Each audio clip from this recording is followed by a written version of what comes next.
semuanya, welcome back to my channel.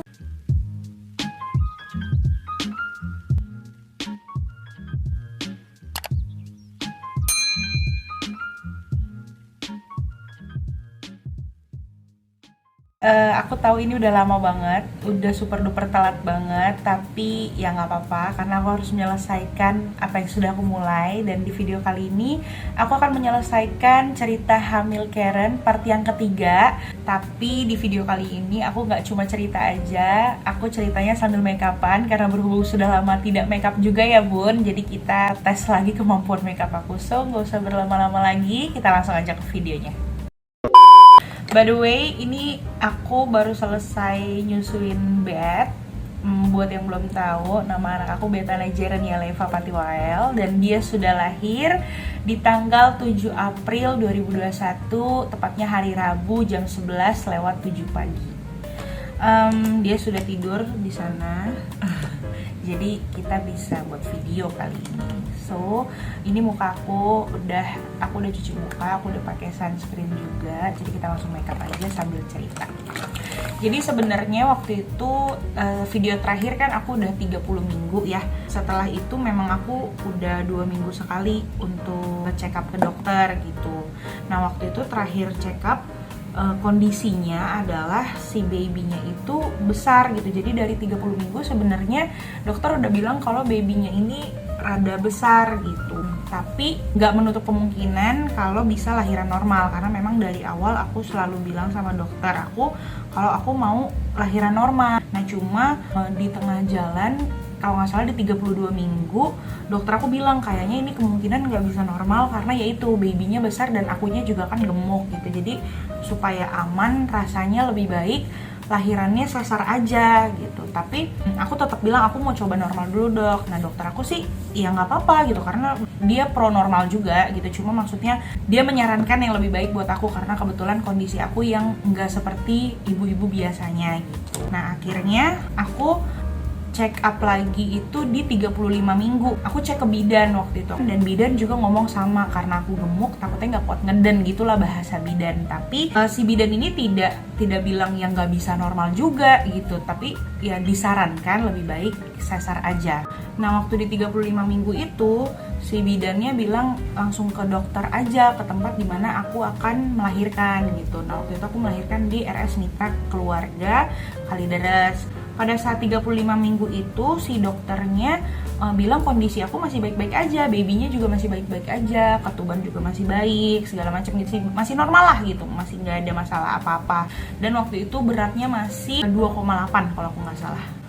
Karena keadaannya masih normal-normal aja, jadi selama di rumah aku tuh olahraga gitu, maksudnya olahraga yang memang bisa nurunin si babynya gitu. Aku kan searching ada pakai gym ball, terus ada juga squat dan segala macam gitu. Aku ngeliat di YouTube juga gitu kan. By the way, aku udah ngajuin cuti bed rest 2 minggu di awal. Jadi waktu itu harusnya kan HPL aku di 17 April. Nah, aku udah cuti dari tanggal 2 April karena memang dari dokter menyarankan kalau memang mau coba normal ya udah di bed restin aja sambil mencoba untuk usaha si normal ini. Akhirnya karena aku sering olahraga gitu, perut aku tuh mules terus gitu, dan aku udah kayak happy gitu kan, oh bisa nih normal karena si babynya bereaksi gitu kan, karena perut aku mules gitu, aku juga udah susah jalan. Sorry, tulang vagina aku juga udah sakit, aku sampai susah jalan deh, pokoknya kemana-mana harus sama suami karena memang akunya udah gak memungkinkan untuk jalan jauh gitu. Akhirnya di 37 minggu aku ngecek lagi ke dokter, tapi kali ini ke dokter yang beda, kayak ada klinik khusus untuk kehamilan gitu deh. Aku nggak ngecek ke mitra. Pada saat aku ngecek ke klinik ini, dokternya bilang, bu ini beratnya sudah 3,2. Nah sampai akhirnya si dokter ini bilang, ibu mau lahiran di mana? Aku bilang di RS Mitra Keluarga gitu. Ibu mau lahiran normal? Iya saya mau lahiran normal dok gitu. Nah si dokternya bilang, ya udah coba ke Mitra Keluarga lagi aja.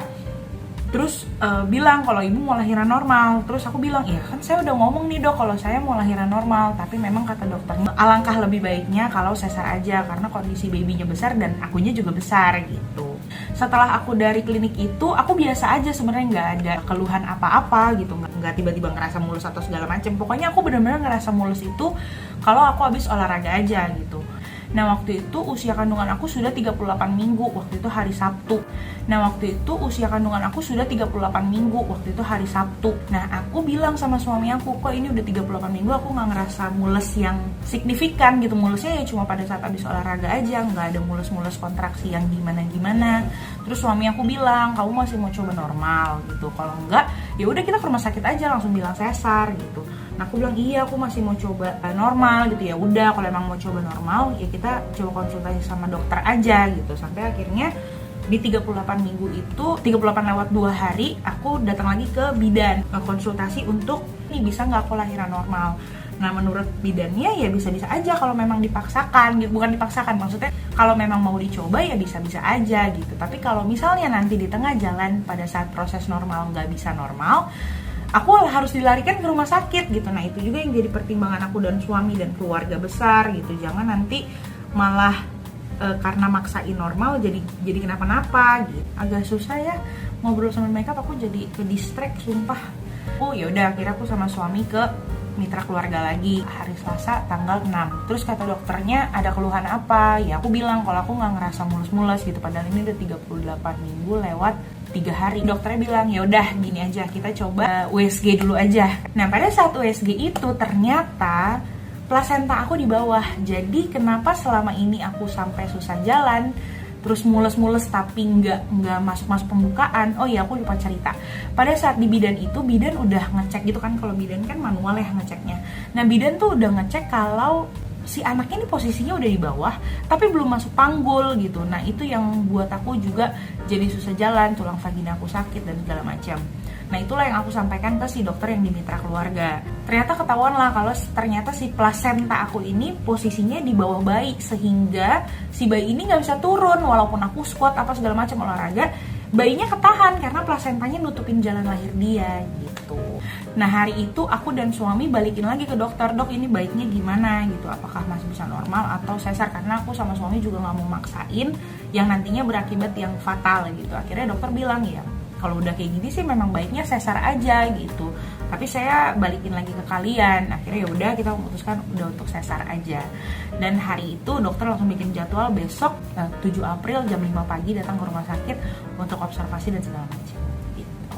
Nah kira-kira ya proses lahirannya begitu. Kenapa akhirnya aku sesar gitu, karena aku juga selalu bilang kalau aku pengen normal, pengen coba normal karena pinggul aku besar, rasanya kayak ya sayang banget pinggul gue gede tapi gue nggak bisa lahiran normal gitu. Tapi ya ternyata nggak bisa lahiran normal dan ya gitu deh gitu. Dan menurut aku sebenarnya apapun jalan lahirnya yang penting anaknya sehat, akunya juga sehat, karena itu yang paling penting.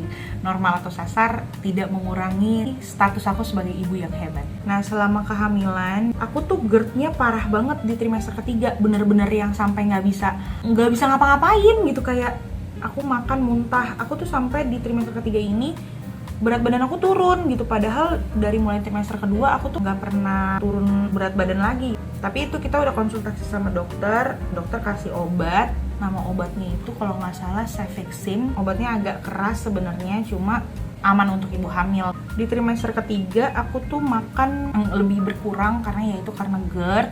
Di trimester ketiga tuh lebih kayak emang udah nunggu-nunggu kapan si babynya lahir gitu. Ya kurangnya ya aku lebih susah tidur, lebih susah gerak, ya itu tadi GERD gitu, kayak gitu-gitu sih. Nah cuma dokter bilang aku tuh harus banyak makan gitu, walaupun muntah ya tetap dipaksain makan dan minum, terutama karena takutnya dehidrasi, dan dehidrasi itu bahaya banget buat ibu hamil. Terus tendangan-tendangan dari si baby tuh yang bikin aku kayak ngap gitu, tapi itu juga yang bikin semangat, kayak ya udah ini yang ditunggu, ya udah dijalanin aja gitu. Walaupun sebenarnya dari trimester kedua, dari mulai aku pertama kali ngerasain tendangan baby, aku ngerasa tendangan dia sih ya tendangan yang hebat banget gitu. Jadi di trimester ketiga ya wajar aja kalau tendangannya makin kuat. Nah beberapa teman aku kayak nanya gitu kan, aku tuh makan apa sih kok babynya bisa gede gitu. Nah aku tuh nggak ada konsumsi apa-apa yang oh ya makan ini supaya bayinya gede, enggak. Tapi aku tuh suka banget strawberry dan aku suka banget konsumsi susu, ice cream, susu, pokoknya yang mengandung banyak susu. Nah cuma kalau buah memang aku strawberry itu nggak pernah lepas gitu, sehari aku minum 1 kali itu di pagi hari. Nah aku tuh di trimester ketiga juga lebih kayak bener aku tuh mempersiapkan kelahiran si baby aja gitu, nggak ngerasa hamilnya berat. Beda waktu trimester pertama sama trimester kedua, karena kan memang ini kehamilan pertama, jadi aku serba ngerasain gitu. Aduh nih kenapa ya, aduh nih kenapa ya, aduh kayaknya aku ngerasa begini, jangan-jangan babynya begini gitu-gitu gitu. Tapi di trimester ketiga aku memang lebih fokus ke pokoknya si babynya lahir, babynya sehat, akunya sehat, lebih kayak gitu. Jadi kalau untuk makanan ya semua aku makan gitu, nggak ada makanan-makanan yang tiba-tiba aku makan atau yang jadinya nggak aku makan. Jadi pokoknya aku lebih ke banyak makan aja untuk fokus ke si berat bayinya. Nah kalau perlengkapan bayi sendiri, aku memang mempersiapkan itu last minute banget karena memang banyak pakai dari sepupunya. Terus juga nggak tahu kenapa gitu, kayaknya aku berpikir apalagi kayak pandemi gini baju nggak usah terlalu banyak. Aku lebih kayak perlengkapan mandi, obat-obatannya dia gitu, kayak krim-krimnya dia, lebih kayak gitu. Tapi kalau untuk baju memang nggak sebanyak ibu-ibu biasanya sih aku rasa gitu. Kayak bak mandi aja aku nggak beli bak mandi, aku memang pakai bak mandi sepupunya Betana gitu. Lahiran Betana nih rada apa ya, akunya rada mellow mulu gitu, lebih gampang nangis kayak gitu. Padahal di trimester pertama kedua ya kayak gitu juga sih, cuma nggak separah di trimester ketiga gitu. Lebih banyak mikir lah di trimester ketiga tuh, mungkin karena persiapan lahiran jadi kayak duh ini udah cukup belum ya nih, gimana ya, terutama lebih ke berat bayi. Aku tuh takut banget bayi aku lahir kecil, walaupun ya nggak tahu sih ya, mindset ibu-ibu hamil kan beda-beda nih. Ada juga yang memang ya bayinya nggak apa-apa kecil, nanti pada saat di luar digedein gitu. Tapi kalau aku pribadi, aku pengen anak aku gemuk aja. Mungkin karena aku dan suami gemuk, jadi aku kayaknya sedih banget kalau punya anak kecil gitu. Bukan aku bilang punya anak kecil tuh salah ya, atau punya anak kecil tuh gimana-gimana, enggak. Tapi karena akunya gede, suami akunya gede, jadi kita tuh kayak pengen punya anak yang gede juga aja. Nah waktu itu pas lahiran aku sama suami ke rumah sakit, kita naik motor karena memang ya mau cepet aja. Dan waktu itu kita berangkat dari rumah tuh jam 4:30, padahal dari rumah sakit dokternya udah bilang jam 5 harus sampai karena harus ngurus administrasi dan segala macam. Dan waktu itu hujan, jadi kayak ya ampun ini mau lahiran hujan-hujanan gitu. Jadi aku, walaupun aku nggak basah banget, suamiku sih yang basah banget karena dia di depan, tapi ya ini hujan mau lahiran gitu ya. Jadi waktu itu kayak nih hujan berkat banget kan. Nah waktu itu abis ngurus administrasi langsung dapat kamar, tapi aku nggak langsung ke kamar, aku ke ruang observasi gitu. Jadi waktu itu tes ya CTG kalau nggak salah. Kalau salah ya komen di bawah. Bayinya normal aja gitu, jadi nggak ada masalah apa-apa menjelang lahirannya, puji Tuhan. Menjelang lahiran tuh aku disuruh puasa dari jam 10 malam, udah nggak boleh makan. Dan waktu itu kan aku jam 5 pagi udah nyampe rumah sakit gitu. Jadi udah di ruang observasi, aku udah, mana ruang observasinya aja udah dingin banget. Aku tuh kayak udah nih ruang operasi, walaupun aku udah pernah masuk ruang operasi waktu itu, tapi kayak beda aja gitu. Waktu itu kan aku operasinya tumor gitu. Nah ini kan mau melahirkan nyawa lain gitu, apalagi orang pertama gitu kan. Jadi kayak deg-degan banget, walaupun sebenarnya aku udah tahu ruang operasi tuh kayak apa gitu, tapi beda vibe-nya aja. Jadi setelah cek CTG aku langsung ditaruh ke kamar.